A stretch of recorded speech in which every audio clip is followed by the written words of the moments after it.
everyone. I'm back finally after a long battle with some respiratory illness of some sort. But here we are. We're going to be doing the final video on the suspension portion of this tutorial series. I know you guys are tired of hearing about it. I'm tired of talking about it. So here it is, the shocking conclusion of our suspension stuff. So what we've got, if you remember, we did the double shocks in the back, you know, with the differential and the drive shaft and everything here. What I went ahead and did before we started filming is make 2 more shocks for the front in the same way that I made them in the previous videos. So nothing crazy there. But what we're going to do is we're going to do a coilover shock. And again, you can Google what those look like. But I've went ahead and made one already, so this is kind of what we're going to be looking at here.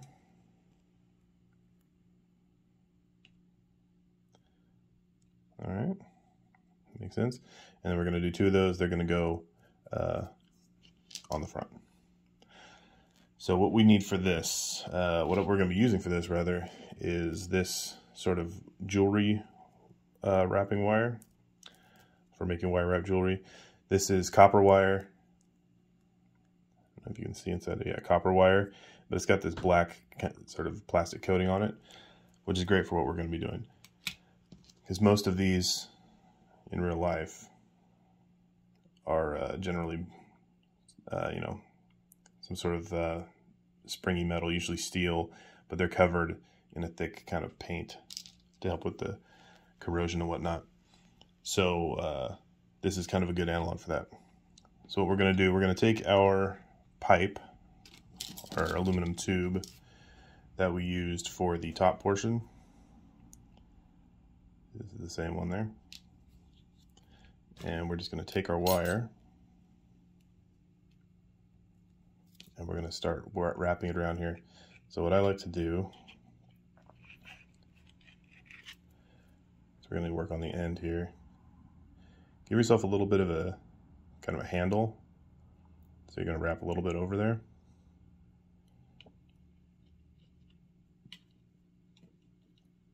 Oh, one thing I should note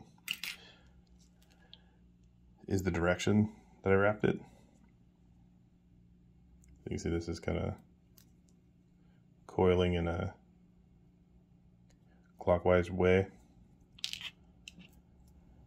And so you got to kind of make a decision about what you're doing. Some of these in RL will have one coiling one way on one side of the car, and then they'll coil the opposite direction on the other side of the car. Some of them have the same coil direction on both sides.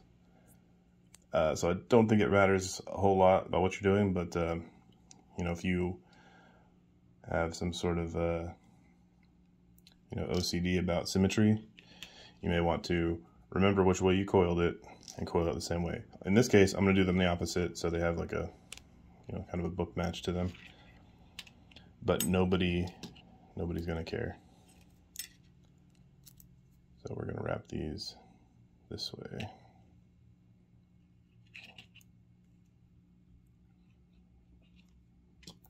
And you're just going to wrap around this kind of as tight as you can, but you want to make sure that the spacing is kind of even and kind of match what you did on the other side. You can always adjust it afterwards, but the closer you can get it here, the better. You see how I'm using this little thing as a kind of a handle to just turn, and then just putting pressure down on the side with my hand here. And see how I got these spaced out too much? You can kind of scrunch them up, but then they get all funky. So try to get them as evenly spaced as possible. And do more wraps than you think you're going to need, because we're going to cut them off. Okay. Then give yourself some room here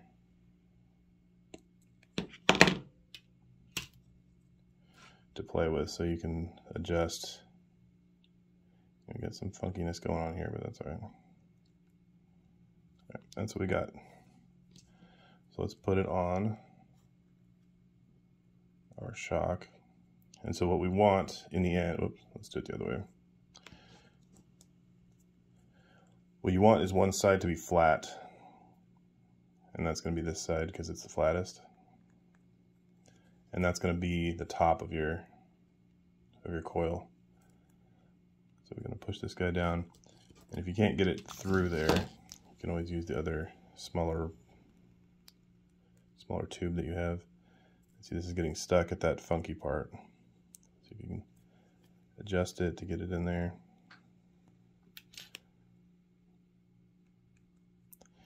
And you might ask why coil it over that other piece instead of just coiling it over the shock that you built. Two reasons. One is it's a lot easier when the pole is long and you can kind of just, you know, manipulate it. The other thing is, if you see, you want the coils to not be touching this bottom part. You want the coils to be the same size all the way down. And if you start wrapping around the end, you might shrink up on there. So now we've got this guy here, all the way at the top, and you got the flat part. And now, just find a good place to cut. You want it even with the bottom. There you go. And now we've got two coil over shocks.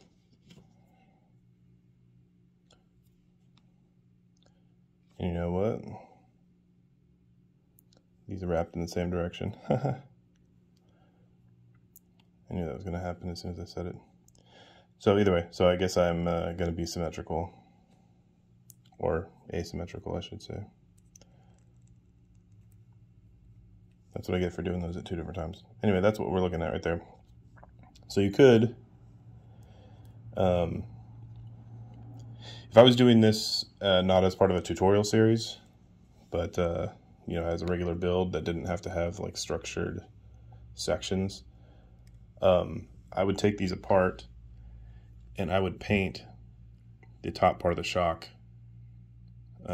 maybe a blue or red or something like that, to get some contrast in here. But since we're doing the painting section separately from the suspension and everything else, what's going to end up happening is we're going to glue it onto here, and then we're going to prime the whole thing when we get to painting, and then we'll have to do some detail work on that if we wanted. But eventually it's all going to be black, and we're going to be dry brushing over some metallics and stuff like that on there. So we're going to leave it like this, but if this was an on-tutorial build, I would be painting that before I glued this down, just to give it some extra visual interest. But we're just going to go ahead and glue it down right now. Oh, one last thing. So this is the one I did before, I think. See how the end of the wire is pretty close to that? What we want to do is make sure that the end of the wire is touching the bottom of there, because we're going to glue that down. And so we need to do that on this one. Oh wait, maybe this is the one I did before. I don't know. Either way, this one's not quite touching, so we're just going to give it a little bend there. So we'll glue down the top first, because that's right there. And trusty super glue. Just going to put a dab on there.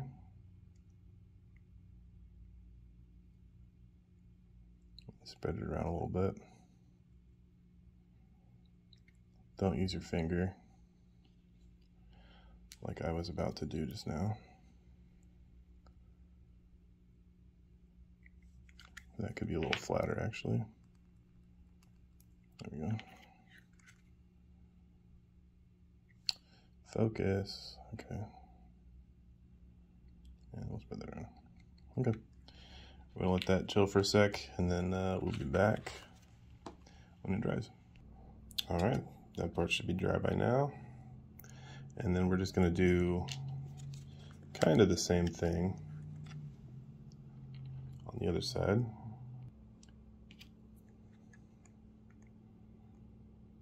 Just put a little dab on the side where that connects.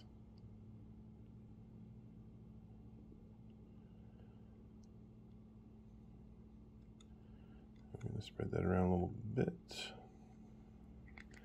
But since this is not completely connected, like that gel will kind of fill in that gap, but take a little alligator clip and hold those together and hope the alligator clip doesn't get glued down with it. We'll see. And do the same thing here. Whoop. Big glue bubble. Alright. And this one's definitely getting glued down. There you go. And these little alligator clips are from electrical wires that I found, that I had. Bought a set of these a long time ago. They're basically a long wire with 2 alligator clips on it. I just cut the wires off to use for small clamping things. That's it for this. Let's wait for that glue to dry. Okay, these are pretty much dry now, and yeah, they did end up sticking to those alligator clamps. But now we've got these guys. Cool. So let's stick them on here somewhere. Try to close this as much as possible so we can get a good, accurate. Actually, you know what? I'm gonna pause this real quick. Okay, I just went ahead and taped that down so it doesn't keep popping up on us. So we can work on this. Okay, so we're gonna put these guys. These are gonna be straight up and down. I think if I remember right, this side. Yep. It's got a nice flat, I don't know if you can see that in there, nice flat little area to glue onto, or not to glue onto, but to, you know, provides a good stopper for this. This side, it's kind of open up in there, so I'm going to use this as a reference point to glue onto. That way we know where it stops, and then we can line it up with the other side. Before we do that though, let's get these little tails off here.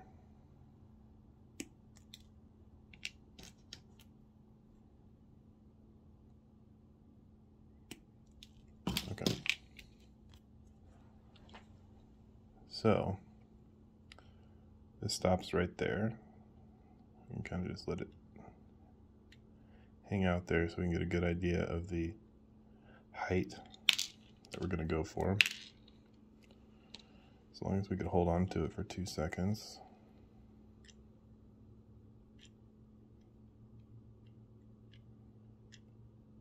Okay. There we go. So it looks like the bottom of the bigger part of the shock lines up with this sort of seam here.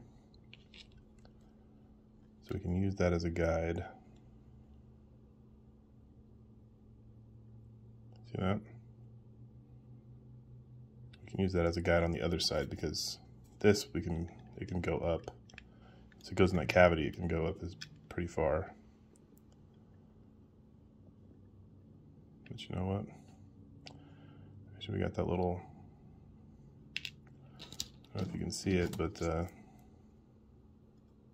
little barrier right there, it's kind of right in the way of where we want to be with this. So maybe we'll sneak it back a little bit. One of these to be straight up and down, but you know what? If that doesn't work, we can always go back a little bit and make it at an angle. Which looks like that's what we're gonna do. It's gonna be harder to line up, but that's all right.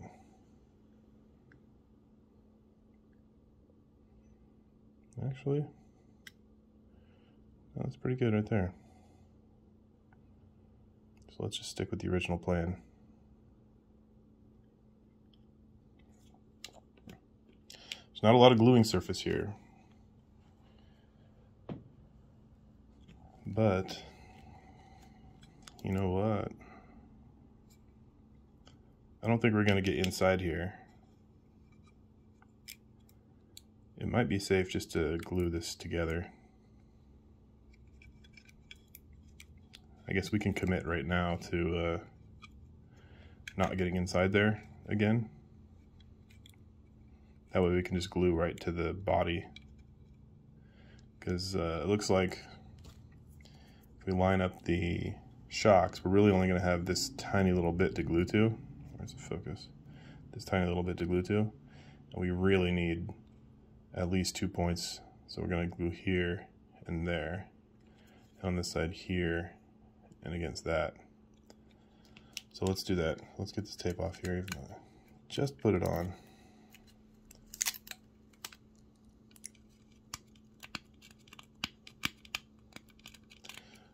Actually, the tape will be good because we'll use it to clamp this shut once we get the glue in there. So the way I normally glue these shut, if you drilled these out the way that I showed you, and you have a nice even kind of crater in there,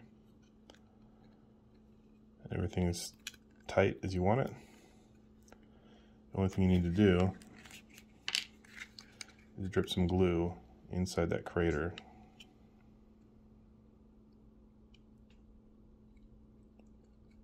And then kind of smear it around. So basically the post that we drilled is going to glue itself to the body of that. And let's go grab some more tape. Alright, we want to get some tape in here.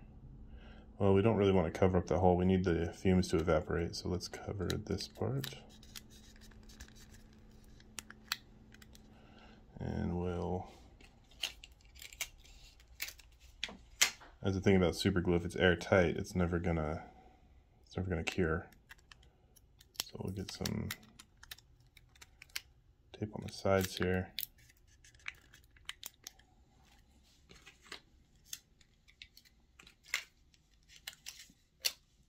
You can probably use electrical tape or something that's a little stickier than this.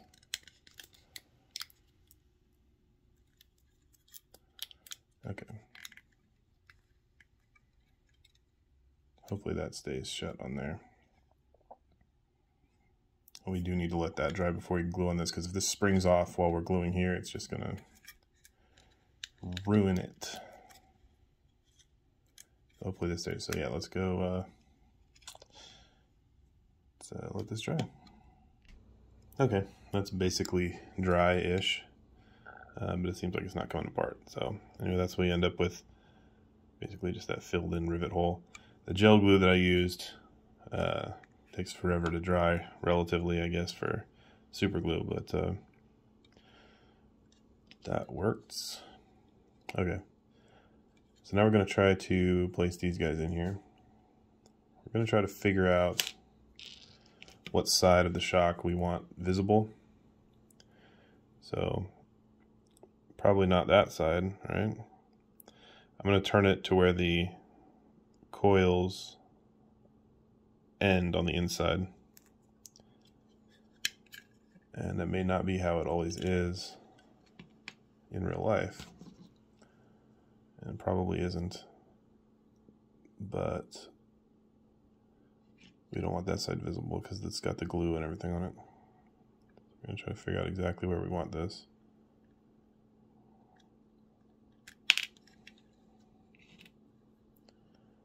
This might just be, okay. Might have to compromise our principles here a little bit. Okay. So that's pretty good, but I would like it to be up inside there a little bit.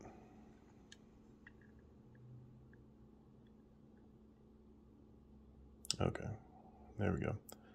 The axle is going to be glued to the front of the shock. Oh wait, actually, you know what?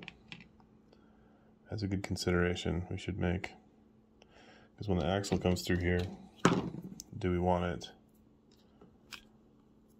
on this side of the shock? Or on this side? Probably don't want it attached to the coil springs. We want it actually attached to the shock itself. So, let's see if we're going to be able to pull this off.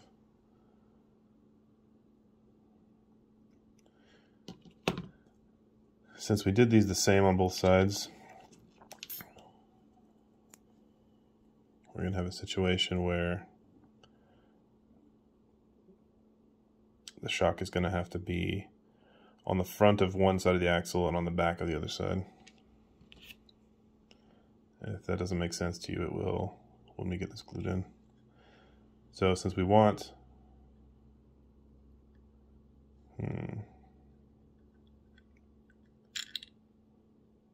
maybe we can turn this to where it, well, I think we're going to have to see the glue side of the coil on this side. That's one reason why you might want to consider winding one way, the other one the other way.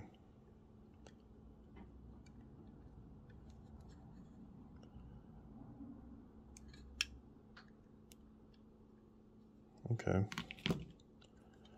Well, it's not fitting in that way.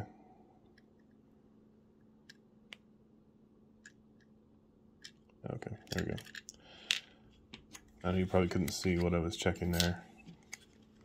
But what we're going to do is we're just going to put a glob of gel glue here.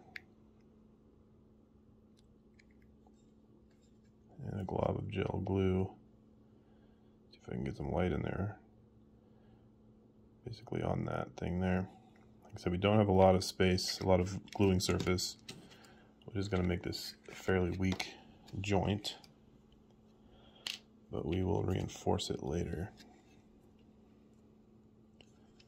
Okay, so we're going to have the glue side visible on this side. When we paint over it, it won't be that big of a deal anyway.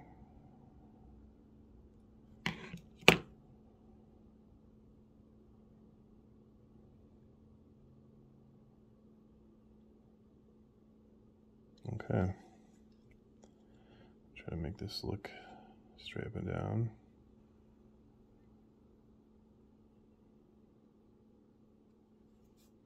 Okay. We're glued in 2 spots. And we're going to gently set this down so it doesn't shift. And let that dry. There's going to be a lot of glue drying this episode, but here we go. Okay. That's on there pretty good. No wiggling or anything. So let's figure out the second one. Okay, so we got it turned to where we can put the axle in front.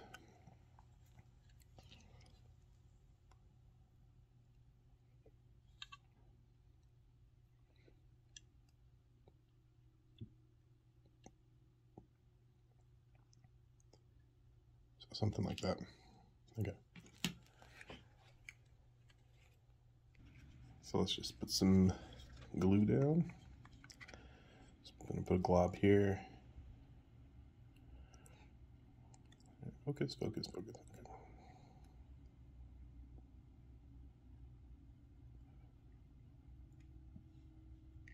Okay. And then a big glob on there, because we're not exactly sure where it's going to meet.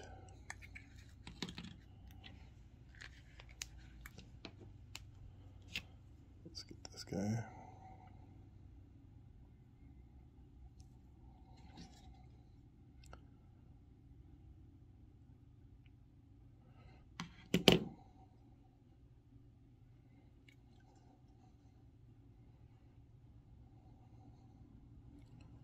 No, that's not gonna work.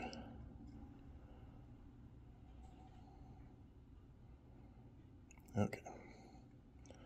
Now let's try to line this up. That's not lined up.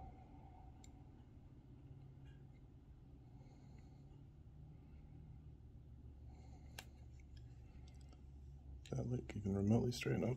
Fell.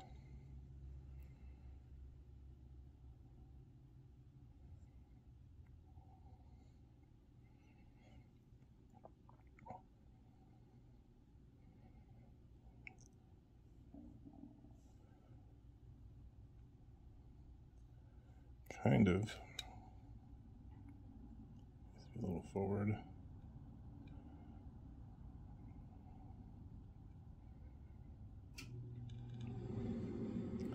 It's sticking out a little bit further on this side than that side. I think that's just because of where the coils happen to meet, but we can probably adjust that a little bit. Yeah. If this thing would stay in focus for half a second. Maybe spin it a little bit. Basically what I'm trying to do is line it up with the where the axle is on the sculpt. The wheels are going to get pushed a little bit far forward. The actual axle is going to sit in front of that a little bit. That's alright. That, I think, is where we're at. Alright, well, you know the drill. Let that dry. Alright, everything is nice and secure. That's what we're left with. Got those cool little coils over the shocks. And I went ahead and cut a length of tube for the axle, and it's just going to kind of sit on there like that, right in front. And that's what we're going to be left with. So, do that real quick. This is kind of repeat information that we've covered in other videos, so I'm not going to go too in depth on this part of the process here. But one thing I do want to go over, once you have this on here, I'm not too worried about the you know, lining it up evenly on either side, because we can always trim it later. But that's pretty close anyway. What I was going to say is lining this up so that it's parallel with the car, because the shocks inevitably are going to be fractions of a millimeter different. It's going to be very difficult to get them exactly even. So what I'm going to do is I'm going to slowly close the gap. You see the gap between the bumper and the axle? I'll slowly close it. I'm going to watch both sides to see when the sides meet the corners of the bumper. And they're pretty close to exact. Let's try this again. See, it's meeting that top one slightly sooner. That means that one's closer to it than the other one. So I'm gonna readjust and move it ever so slightly.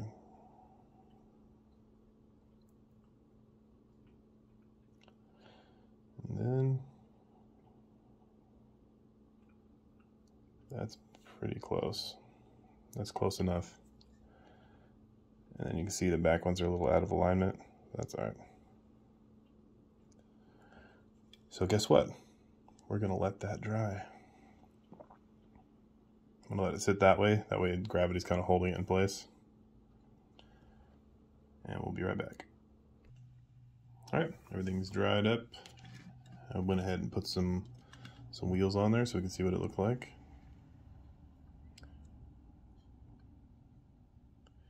You see the coilovers in there.